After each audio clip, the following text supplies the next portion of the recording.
আমি বলি এই হুমকি ধমকি দিয়ে লাভ নাই, সাহস করে ঢুকে যাও, চট করে। কেমনে ঢুকে যাও? কথা কয় না। বলেন তোরা কথা না বলে আমি কথা কমু কার লাগে? কেমনে ঢুকে যাও? চট করে ঢুকে যাও। আমি বলি কি চট কইরা না, চট পইরা ঢুকো। আরে কথা বলেন না, চট পইরা ঢুকো, ঢুকো, খেলা হবে ইনশাআল্লাহ। আমরা খেলতে চাই, রাজি আছো তো ইনশাআল্লাহ? ছোটবেলা থেকে যে জিহাদি চেতনা লালন করছি, তোরা না ঢুকলে সেটা প্রয়োগ আর বাস্তবায়নের সুযোগ তো পাচ্ছি না। ঢুকে যা। আরে আমার দেশ ঘোরার টিমের কি দখল করবি? আমরা মুসলমান তো স্বপ্ন দেখি গোটা দুনিয়া নিয়া। তাকায়া দেখ, আমাদের স্বপ্ন বাস্তবায়ন শুরু হয়ে গেছে। সিরিয়ায় কালিমার পতাকা উঠে গেছে, আফগানিস্তানে কালিমার পতাকা উঠে গেছে। আরে আমরা তো স্বপ্ন দেখি ইনশাআল্লাহ খুব শিগগির দিল্লির লালকেল্লায় আবার কালিমার পতাকা বাবা করবে ইনশাআল্লাহ।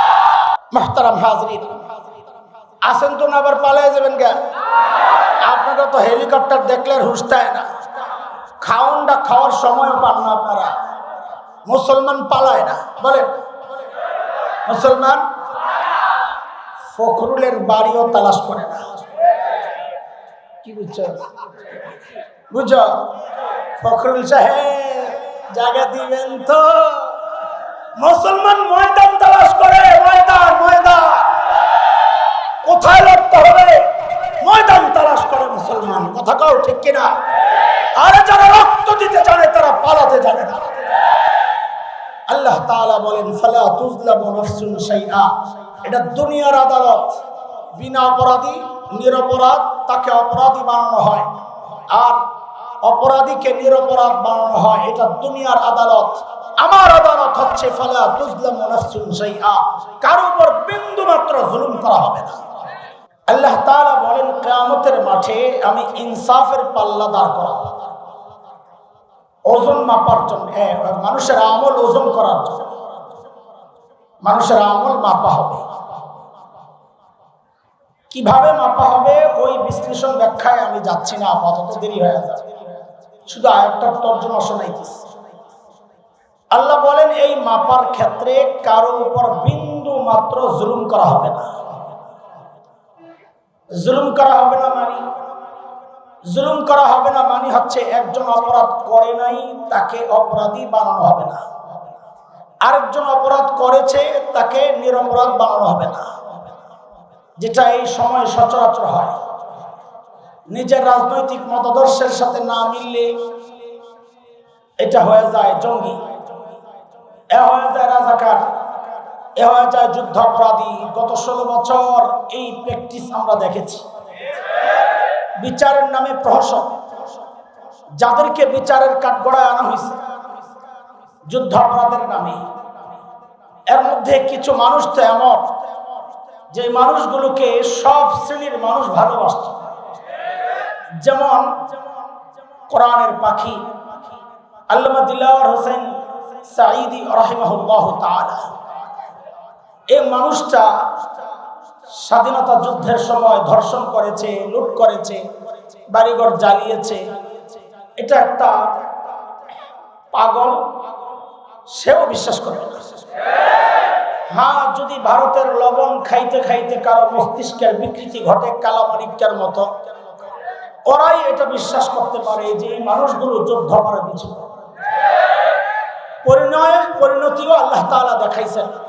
কারণ আল্লাহ জুলুমের ছাড় দেন, কিন্তু বলেন জুলুমের ছাড় দেন, কিন্তু নমরুদ জুলুম করেছে, আল্লাহ ছাড় দিয়েছেন, কিন্তু জোরে কোন কি করছেন? ছাড়েন নাই তো কি করছেন? মশা দিয়া। আরে ভাই, ল্যাংড়া মশা একটা ঢুইকা আমার নাক দিয়ে ঢুইকাও তো আমি মরতে পারি, এটা তো এমন কিছু না। হ্যাঁ, এখানে আমার অসহায়ত্বটা প্রকাশ পাইছে, কিন্তু বেইজ্জতি তো নাও হইতে পারে। বেইজ্জতি করে মারছে যেটা, ওইটা বলবেন। ওই মশা ঢুকার পর ওইটা না বলবেন কি করে মারছে। যেখানে যেটা বললে খোসা হয়, বেইজ্জতি হয়, ওখানে ওইটাই বলতে হয়, অন্যটা বললে এখানে পারফেক্ট হয়। যেমন যদি আমি এখন বলি আপনাকে খুব ভদ্রভাবে কাক্কাদের, এটার মধ্যে ওই যে একটা স্পেশাল খোসা, এটা আসে না। এখানে বলতে হবে কাউয়া কাদের। এটার যে একটা আলাদা আবেদন আছে, এটা কাক কাদের মধ্যে নাই। আরে কথা বলেন না আপনারা? এই জন্য যেখানে যে খোসার যে শব্দ আছে ওটা লাগাইলেই ভালো। বলেন নমরুদরা আল্লাহ কেমনি মারছে? জুতা দিয়ে পিটাইয়া না। ফেরাউন জুলুম করেছে, আল্লাহ ছাড় দিয়েছেন, কিন্তু কি করছেন? হ্যাঁ, সুবাইয়া মারছে, এটা ঠিক আছে। সুবাইয়া মারছে। ডাইনি বুড়ি 16 বছর জুলুম করেছে, আল্লাহ ছাড় দিয়েছেন, কিন্তু ছেড়ে দেন। কি করছে?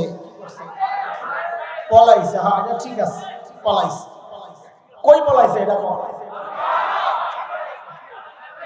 না না, শোনেন, অপবাদ দিব না আমরা। মুদি তার জামাই না, খামাকা অপবাদ দিয়া লাভ কি? প্রেমিক হইতে পারে সর্বোচ্চ। আরে কথা বলেন, জামাইয়ের বাড়ি তো রংপুর, মুদিরে সর্বোচ্চ কি বানানো যায়?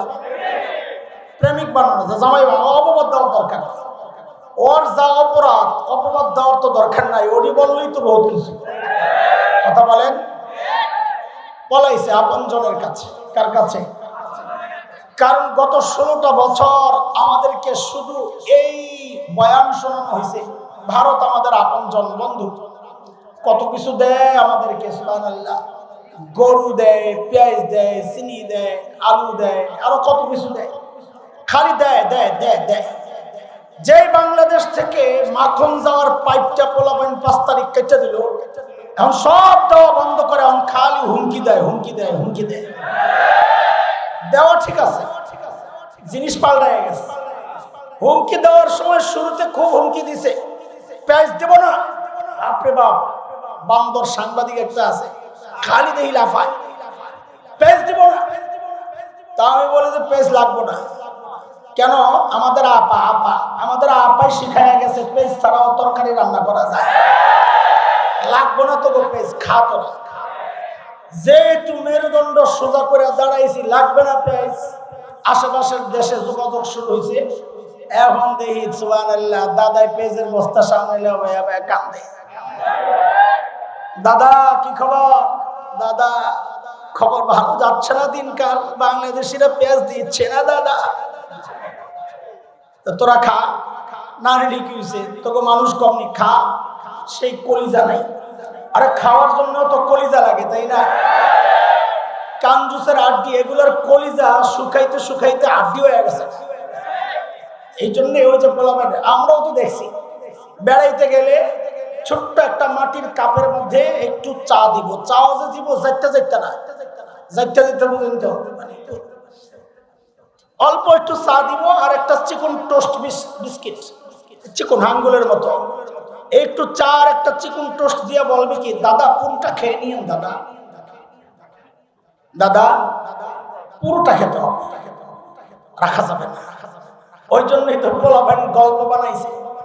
ভাই গেছে বোনের বাড়িতে বেড়াইতে, দুপুর বেলা খাওয়ার টাইম, দরজা নক করে কলিং বেল টিপে, ভাই তো দরজা খোলে না, খানার টাইম আইছে। আর বোন ভাই তো বুঝছে কেন খোলে না। ভাই জানালার কাছে যায় চিল্লায় বলতেছে, দিদি আমি কিন্তু খেয়ে আসছি। এখন দিদি আইসা দরজা খোলে আর বলে কি, আগে বলবি না? এই হলো কলিজার হালত। এই জন্য মাঝে মধ্যে যখন আমাদের দেশে ওই যে ঢুকে পড়ার একটা ভাব লয় সীমান্তে, দেখছেন না গত সপ্তাহে যে ঢুকা যাইব অবস্থা, এই হিম্মত নাই।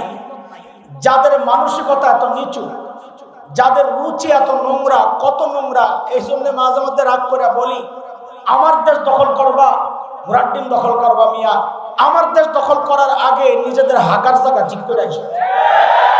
এখনো যারা রাস্তাঘাটে মলত্যাগ করে, বিশ্বাস করেন না, যারা দেওবন্দে গেছে বা লম্বা সফর করছে ইন্ডিয়া, ওদেরকে জিজ্ঞেস করে। আমরা যখন কলকাতা থেকে ট্রেনে উঠছি, সফর সাহারানপুর যাব, অনেক লম্বা সফর, 30 ঘন্টার উপরে, আমাদেরটা সম্ভবত 36 ঘন্টা লাগছিল। তো রাত যায় দিন আসে, দিন যায় রাত আসে, হায় সময় যায় না।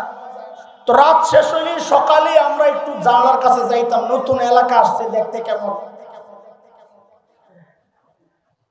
নতুন এলাকা দেখার জন্য। হায় আল্লাহ, সকালবেলা জানালার কাছে নিয়েই তো মুখটা নিলেই আস্তে করে লজ্জায় মুখ ফিরায় আনতে হয়েছে। কেন? রেল লাইনের মধ্যে সব লাইন ধরে ফ্যামিলি প্যাকেজ, জুয়ান বুড়া নারী পুরুষ গুড়া গাড়া যা আছে চিকুন বোতল একটা নিয়ে সব কাম সারতে বয়া বসছে। মহিলারা আবার একটু ভদ্র, কাপড়টারে সামনের দিকে টাইনা ঘুমটা দিয়া যেন চেহারা না দেখা যায়, ইজ্জতটা এদিক দিয়ে রক্ষা করে পিছন দিয়ে খুলে দিচ্ছে, কাম সারতেছে সব। ওরা বলে আমার দেশ দখল করবে। বলেন কেমন বেলায়? আমি বলি এই হুমকি ধমকি দিয়ে লাভ নাই, সাহস করে ঢুকে যাও চট করে। কেমনে ঢুকে যাও? কথা কয় না। বলেন তোরা কথা রাখলে আমি কথা কমু কার লগে? কেমনে ঢুকে যাও? চট করে ঢুকে যাও। আমি বলি কি চট কইরা না, চট পইরা ঢুকো। আরে কথা বলেন না, চট পইরা ঢুকো। ঢুকো, খেলা হবে ইনশাআল্লাহ। আমরা খেলতে চাই, রাজি আছো তো ইনশাআল্লাহ? ছোটবেলা থেকে যে জিহাদি চেতনা লালন করছি, তোরা না ঢুকলে সেটা প্রয়োগ আর বাস্তবায়নের সুযোগ তো পাচ্ছি না। ঢুকে যা। আরে আমার দেশ ঘোড়ার টিমের কি দখল করবি? আমরা মুসলমান তো স্বপ্ন দেখি গোটা দুনিয়া নিয়া। তাকায়া দেখ, আমাদের স্বপ্ন বাস্তবায়ন শুরু হয়ে গেছে। সিরিয়ায় কালিমার পতাকা উঠে গেছে, আফগানিস্তানে কালিমার পতাকা উঠে গেছে।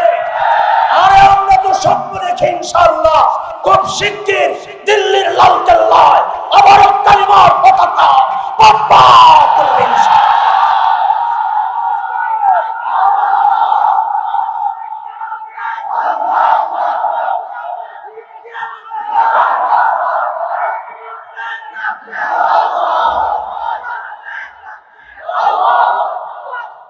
মুহতারাম হাজরিন, আসেন তো না আবার পালায় যাবেন কেন? আপনারা তো হেলিকপ্টার দেখলে হুশ থাকে না, খাওনটা খাওয়ার সময় পান না আপনারা। মুসলমান পালায় না, বলেন মুসলমান ফখরুলের বাড়িও তালাশ করে না।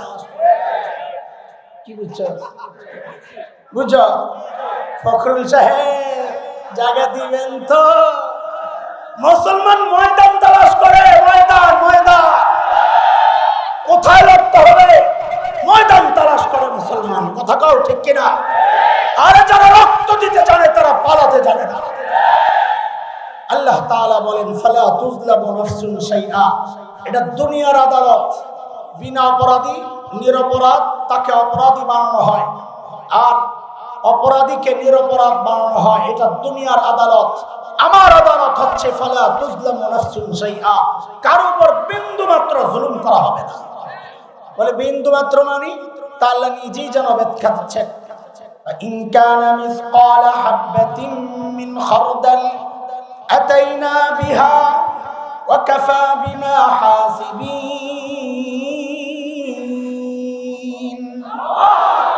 আল্লাহ বলেন কেউ যদি একটা সরিষা দানা পরিমাণ আমল করে, তো আল্লাহ বলেন আমি সেই আমল ওজনের জন্য উঠাবো। সেটা নেকি করলেও উঠাবো, গুনাহ করলেও উঠাবো, কোনটা মিস যাবে না।